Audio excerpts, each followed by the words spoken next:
When I first moved into the neighborhood, it felt like a dream come true. The streets were clean, the lawns were immaculate, and the homes all looked like they had leaped out of a glossy real estate magazine. There was a sense of order that I appreciated, especially after years of living in areas where cars sat on cinder blocks and sidewalks were more suggestion than infrastructure. I was ready for a quieter life, one where I didn't have to worry about break-ins, noise complaints, or wondering if my kids were safe playing outside. And that's exactly what this place seemed to promise. The Homeowners Association was introduced to me early on, of course. There was a thick welcome packet with cheerful fonts, a list of rules, and a calendar of monthly meetings I assumed I'd never attend. The rules seemed pretty standard. Keep your grass cut, don't paint your house neon green, and avoid loud parties. Nothing that raised red flags. I signed the agreement like everyone else and unpacked my boxes without a second. I thought, at the time, I figured the HOA was just a formal group that handled landscaping and sent out newsletters. It wasn't until the second week that I noticed the first signs of how seriously some people took the HOA guidelines. My next-door neighbor, Diane, approached me while I was unloading groceries. She smiled politely, but immediately launched into a critique of how long my trash cans had been left by the curb the day before. "You know," she said with a pleasant tone that didn't match her words, "the HOA really frowns on bins staying out past 7 p.m., just a heads up." I laughed it off, thinking she was just overly eager to be helpful. But that helpfulness kept coming. One morning I came outside to find a printed notice tucked into my screen door. It was from the HOA, noting that my grass was exactly 3.5 inches tall, half an inch over the acceptable limit. I hadn't even realized there was a measurement rule. I shrugged it off and mowed the lawn the same afternoon, figuring that would be the end of it. But that was just the beginning. What I didn't anticipate was how much attention my cars would draw. I've got 5 vehicles between myself, my wife, my stepson, and my 2 daughters. 2 sedans, a pickup truck, 1 hatchback, and an old but well-maintained Jeep Wrangler I mostly drive on weekends. All of them are parked neatly in our 3-car driveway or along the curb directly in front of our property, exactly where city code allows. It wasn't long before I got another note, this time with more serious language. "We've noticed an excessive number of vehicles associated with your residence," it read. "This impacts the aesthetic consistency and harmony of our community. Please be advised that continued disregard may result in additional assessments." I reread it 3 times, stunned. How could owning cars licensed, insured, and parked properly be a problem? When I asked around, a few neighbors just shrugged. "Oh yeah," one said. "They don't like people treating their homes like a car dealership." Another joked that the board president once tried to get someone fined for having a red car that clashed with the neighborhood color palette. Still, I brushed it off. After all, I wasn't breaking any laws. I wasn't blocking driveways or parking on the grass. I was just a regular homeowner, living within my rights. At least I thought I was. It wasn't until I received a letter with a fee increase attached, explicitly, tied to vehicle overuse, that I realized things weren't just about aesthetics. This was personal. It wasn't going to go away on its own. The letter about the fee increase sat on the kitchen counter for a full day before I could bring myself to read it again. It was printed on thick paper with the HOA's logo at the top, as if the weight of the paper could somehow justify the absurdity of its contents. Due to ongoing violations related to excessive vehicle presence on your property, the board has voted to assess an additional monthly fee of $75 to cover administrative oversight. Administrative oversight? What did that even mean? Was someone being paid to count my cars from across the street? My wife, Jenna, tried to calm me down. "Let's just talk to them," she said gently. "Maybe it's a misunderstanding." I wasn't so sure. I'd seen how they operated, quiet but watchful, always with a rulebook in hand. Still, I agreed. I didn't want to be that guy who stormed into meetings and made enemies. I just wanted to live in peace. A few days later, we scheduled a sit-down with the HOA manager, a woman named Trish. She greeted us with the same overly sweet tone that Diane had used, smiling in a way that felt more like performance than politeness. We sat in a small office at the community clubhouse, and I handed her the letter. "Why?" "Don't understand," I said plainly. All of our vehicles are registered, insured, and legally parked. Why am I being fined? Drish folded her hands and spoke like she'd given this speech 100 times. While the county may permit street parking, our community guidelines are slightly more restrictive. The intent is to maintain the visual harmony of the neighborhood. Multiple vehicles, particularly when frequently present, create a cluttered appearance and can decrease property values, even if they're parked in my driveway. I asked. Well, she said, pausing as if to choose her words carefully. The board feels that a high number of vehicles, even when legally parked, contributes to congestion and detracts from the overall aesthetic. I sat back, stunned. So, there's no limit stated in the rules, but you're deciding to charge me more based on your opinion? Trish gave a small, apologetic smile. Try to avoid being overly specific in the covenants, so we can handle things on a case-by-case basis. It's about community standards. It felt like a trap. Vague rules, flexible enforcement, and arbitrary penalties. It wasn't about order, it was about control. The meeting ended with Trish reminding me that failure to pay the added fee could result in a lien against my property. Jenna was speechless. I was furious. Over the next week, I began to notice things I hadn't before. Diane seemed to take her morning walks a little slower in front of our house. I caught another neighbor snapping a picture of the cars in our driveway from across the street. I started to feel like we were being watched, like every move we made was under scrutiny. Then came the flyers. Folded in half and slipped under our door. They were unsigned, but clearly from someone on the board or at least aligned with them. One family should not be allowed to treat our street like a parking lot. One read. Another said, your driveway looks like a mechanic's shop. Do better. I wasn't the kind of person to stir the pot, but this was turning into harassment. And the worst part was, no one wanted to talk about it openly. I reached out to a few neighbors who had smiled at me in the past. Most of them just offered vague sympathy or changed the subject. One elderly couple admitted they had received similar pressure years ago and chose to sell and move rather than fight. That wasn't an option for me. This was my home, my family. I wasn't going to back down over something as ridiculous as owning a few too many cars.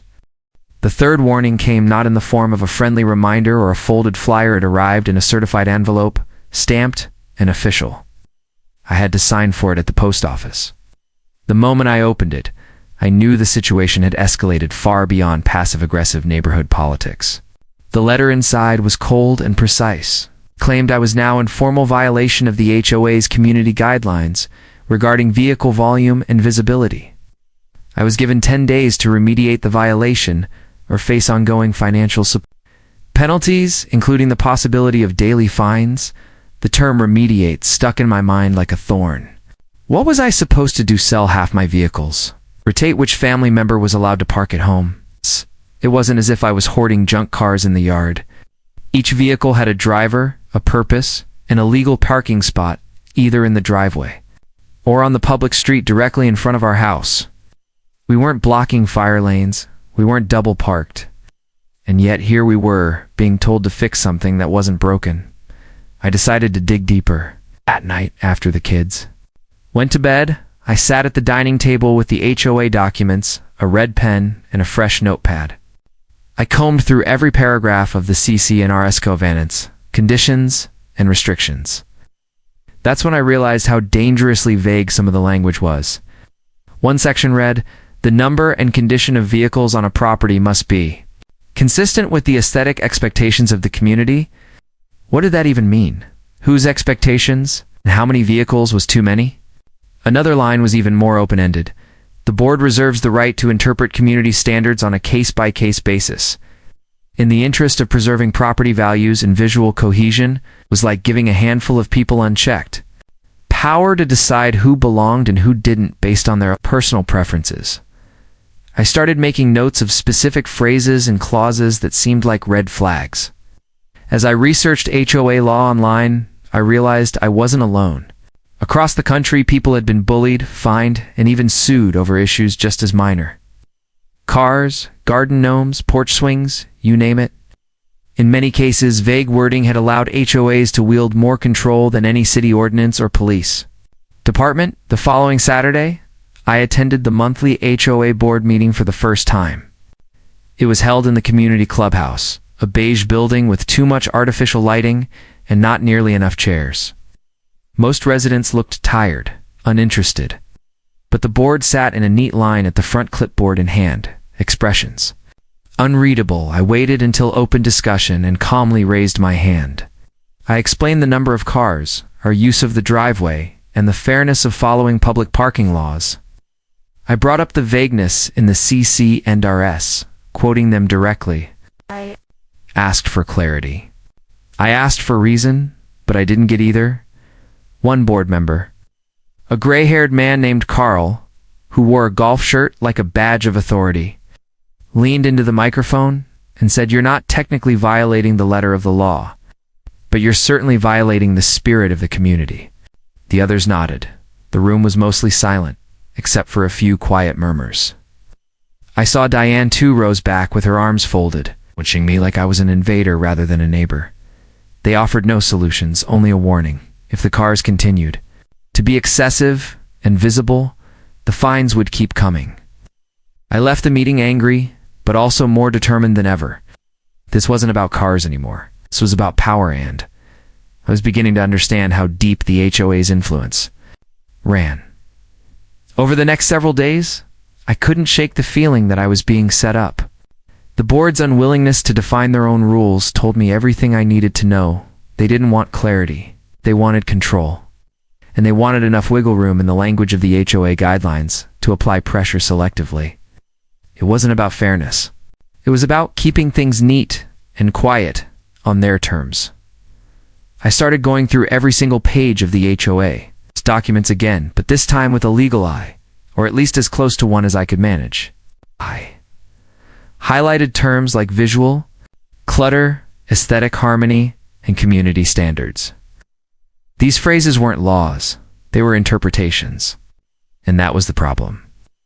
When rules are open to interpretation, enforcement becomes subjective. And when enforcement is subjective, bias creeps in. So I started documenting everything. Every time a car was parked in our driveway, I took a photo with a timestamp. Every letter from the HOA, I scanned and filed. I made a spreadsheet of vehicle movements, when we parked, when we left, who was driving. My wife thought I was going overboard at first, but even she had begun to notice how certain neighbors started giving us long, cold stares. It wasn't paranoia, it was real. The pressure was closing in. Then came the anonymous email, sent from a throwaway address with no name attached. It read, "You're being targeted. They've done this before. Look into 2019 meeting minutes." That was all it said, but it sent me down a rabbit hole. I emailed the HOAS administrative assistant and requested access to archived meeting notes from past years. She hesitated at first, saying it wasn't typical for non-board members to request records that old. But after reminding her that the HOA bylaws required transparency, she gave in. What I found in the 2019 minutes was disturbing. There was a nearly identical case involving a family at the other end of the neighborhood, also with multiple cars due to grown children living at home. That family had received letters, fines, and threats. Eventually, they sold their home and moved within 6 months. The HOA had cited persistent non-compliance and disregard for visual standards as justification. I also found notes referencing strategies for encouraging departures. When board members felt a household didn't fit the long-term vision of the community, the language was carefully worded, never overtly discriminatory, but between the lines it was clear what was happening. They weren't just maintaining order. They were curating a neighborhood profile, and anyone who didn't fit got squeezed out. I brought this up at the next HOA meeting during open floor time. I quoted directly from the archived notes, holding the papers up as I read. Is it standard practice to pressure families out of the neighborhood based on vehicle ownership? Is this how the board plans to treat community members moving forward? Carl, the board president, didn't deny the notes. He just leaned back and said, "We take the long-term interest of the neighborhood seriously. If you're uncomfortable with how we do that, perhaps this isn't the right community for you." That hit like a slap, but I wasn't leaving, not without a fight. After the meeting, a few neighbors came up to me quietly. One man, James, said he had been watching from the sidelines and admired how I was pushing back. Another woman, Clara, whispered that she was tired of being afraid to voice her own frustrations. Slowly, cracks were forming in the HOA's foundation. Of silence. I realized then that this wasn't just about me. It was about everyone who had been bullied, shamed, or pushed out for stepping slightly outside the HOA's rigid box. And if no one had ever challenged them before, then maybe it was. Finally, someone did. I woke up the next morning to find a fresh violation notice taped to my front door. Not mailed, not slipped in the mailbox. Taped, dead center. It fluttered slightly in the breeze, as if taunting me. Final notice, continued vehicle excess. In violation of community aesthetic standards. Monthly assessment increased by $125 effective immediately. Below that, in bold all caps read, failure to comply will result in lien proceedings. Jenna saw it before I did. She pulled it down quietly and left it on the kitchen counter without saying a word. We didn't even have our coffee before she looked at me and said, "Enough is enough. We're not going to let them bully us." That was the moment everything shifted. Up until then, I'd been reacting, defending, explaining, trying to reason, but this wasn't a misunderstanding anymore. It was war by paperwork.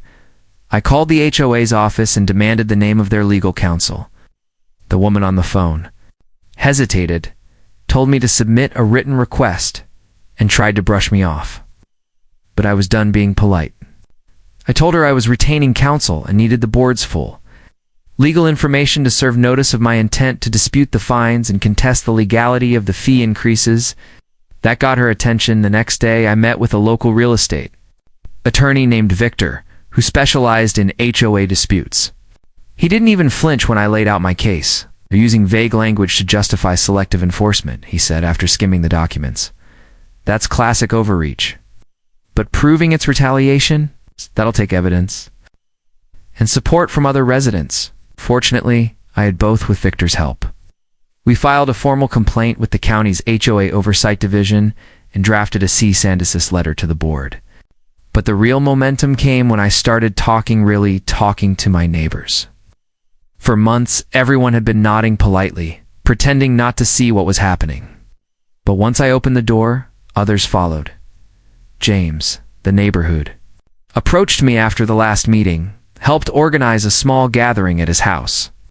A dozen people showed up quiet at first, then more vocal as the stories poured out. Fines for fence colors, warnings over flower pots, fee increases tied to seasonal inconsistency. One woman tearfully shared how she'd stopped inviting her family over for holidays because she'd gotten a violation for too many parked cars last Thanksgiving. These weren't just rules, they were weapons. Together, we formed a neighborhood coalition. We called it CLEAR, Community for Legal, Equal, and Accountable Representation. It started with a group chat, then a website, and finally, a petition, calling for a vote of no confidence in the current HOA board by the end of the week. We had over 60 signatures, more than enough to call a special meeting under the HOA's own bylaws. The board didn't take it well. Carl released a defensive newsletter calling us agitators and claiming we were endangering the neighborhood's values. But the truth was, the neighborhood had changed not because of cars or lawns or paint colors. It had changed because people were finally speaking up. At the special meeting, we presented our case. I showed the photos, the timelines, the past meeting minutes. Victor stood with me, explaining the legal oversteps, and when the vote came, the result was clear. The board was out. But of course, that wasn't the end. Carl and a few loyalists launched a counter-campaign to revise the rules, making them even more restrictive. They claimed it was for the good of the neighborhood, but this time, they didn't have the quiet majority behind them. I still park the same number of cars at my house. I still take photos. I still expect the occasional passive-aggressive glare from across the street. But I also know now that one voice, if persistent enough, can make others brave enough to join in. And that's how you take a stand, not just for yourself, but for everyone who's been told to stay quiet and comply.